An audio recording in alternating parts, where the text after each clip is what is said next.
Dear students, welcome to 10th standard. Now I am going to teach about plant anatomy and plant physiology.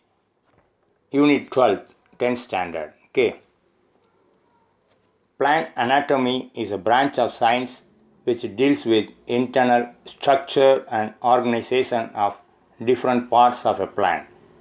Students, have you seen the cement wall, which is constructed by different wall materials like cement, then stone, sand, iron rod, etc. Like every organs like root, stem and leaf may be formed by means of different tissues and cells. Okay, so this kind of arrangement of cells and tissues are called plant anatomy. Is it clear? Next, plant physiology. Here it is a branch of science which deals with the functional activities of different parts of plants. Okay, do you know what are the functional activities of plants? Which are photosynthesis, respiration, transpiration, reproduction and development, etc.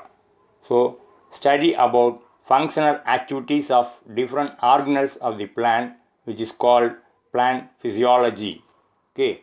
Finally, Nagamaya Grew, who is called as father of plant anatomy. This one is an important one word. Okay. See here, it is a different levels of organization. You know, a cell is a structural and functional unit of life. All organisms made up of cell. A group of cells are collectively called a tissue. A tissues forms an organ. A group of organs are called organ system. A group of organ systems composed to form an organism. Okay, it is a level of organizations. Is it clear? Next, tissues. I already told you tissues are a group of cells which are similar or dissimilar in nature, but they perform a common function. So what are called tissues? Tissues is a group of cells which are similar or dissimilar but perform a common function. Okay. Next, classification of tissue. The tissues are divided into two major types. They are meristematic tissues and permanent tissues. We will discuss one by one. See the picture. First one is a meristematic tissue which is found at the tip of the plants. So meristematic tissues present at the tips which contain youngermost cells. They always divided. So these kind of tissues are called meristematic tissues. Next one is permanent tissues which are derived from meristematic tissues, but they lost their cell dividing capacity either permanently or temporarily. Those kind of tissues are called permanent tissues. For example, parenchyma, collenchyma, like that. Tissue system. A group of tissues are called a tissue system. Okay. Sachs classified the tissue system into three types. First, dermal or epidermal tissue system. Second, ground tissue system. Third one is vascular tissue system. So every organ, it may be a root or shoot or leaf. Okay, anything. It may contain three tissue systems like dermal, ground and vascular tissue systems. I will explain one by one. See the picture.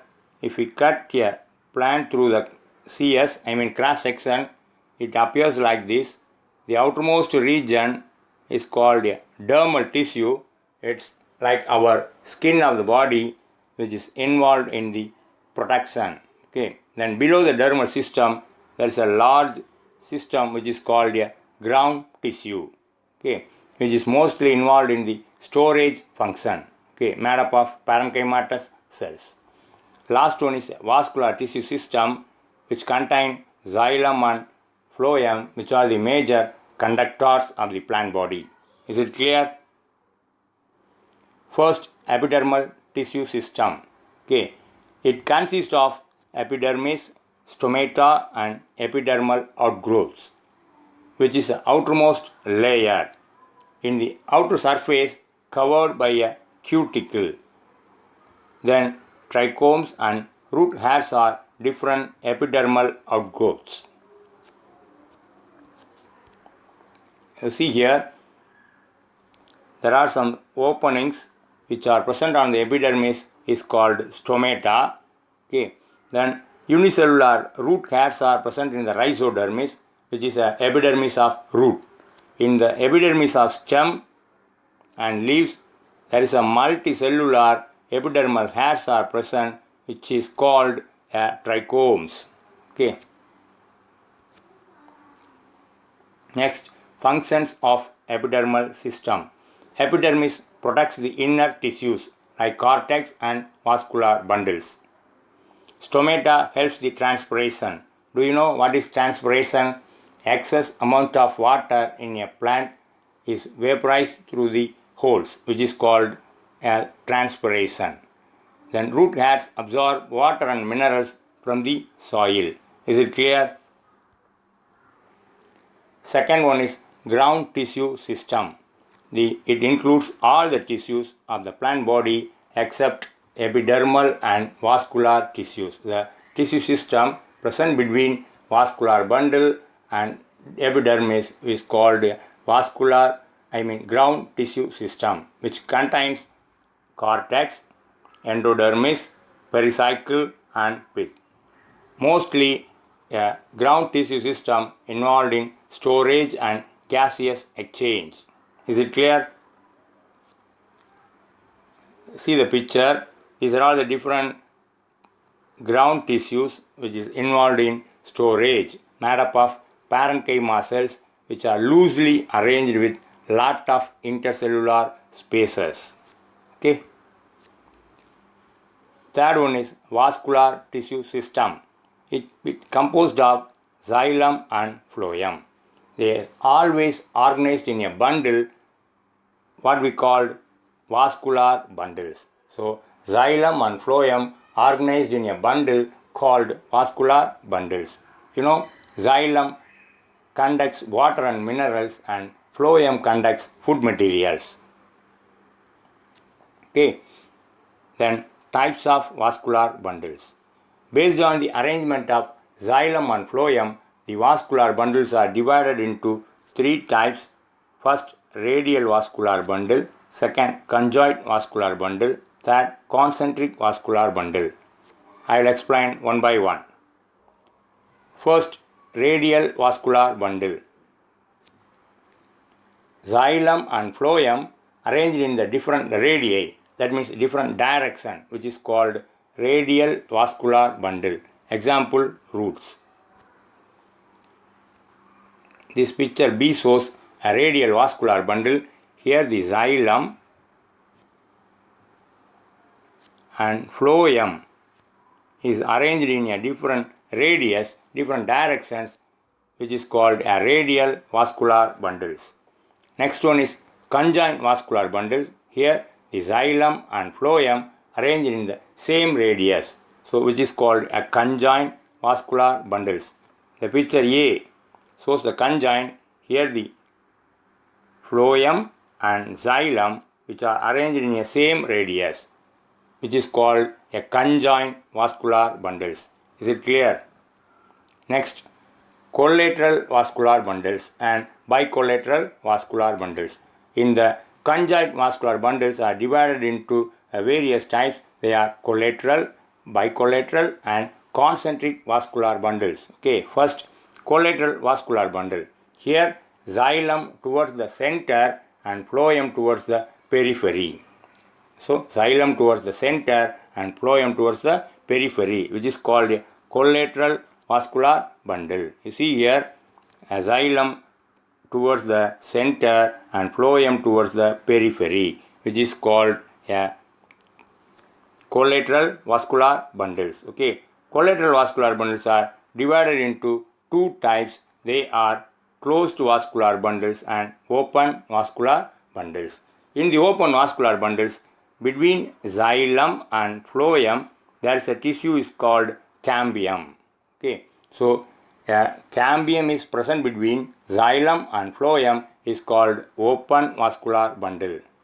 If the cambium is absent between xylem and phloem, it is a closed vascular bundle. Okay, there is another type of vascular bundle is called a bicollateral vascular bundle. Here the phloem present in the both sides of xylem, which is called a bicollateral vascular bundles, mostly present in the Cucurbidaceae, cucumber. Is it clear? Next, concentric vascular bundles. Here xylem completely surrounds the phloem or phloem completely surrounds the xylem, which is a concentric vascular bundles. So what are concentric vascular bundles? Xylem completely surrounds phloem or phloem completely surrounds the xylem, which is a concentric vascular bundles. It is of two types. One is ampivasal and another one is amphicribal. Okay, so see the picture. These two are the concentric vascular bundles. First one is the amphicribal. Here the xylem is surrounded by a phloem. Okay. In the next one, in the ampivasal vascular bundles, here the phloem is surrounded by xylem. Is it clear? Last one is types of xylem. There are two types of xylem is present here. One is a protoxylem and another one is a metaxylem. A earlier formed small size xylem is called a protoxylem and later formed xylem and large shaped which is called a metaxylem. So based on the arrangement of protoxylem and metaxylem, it is of two types. First one is endorc xylem and second one is exorc xylem. Okay. Endorc xylem present in the stem and exorc xylem present on the roots. See the picture here. This one is endorc xylem in roots, in stems.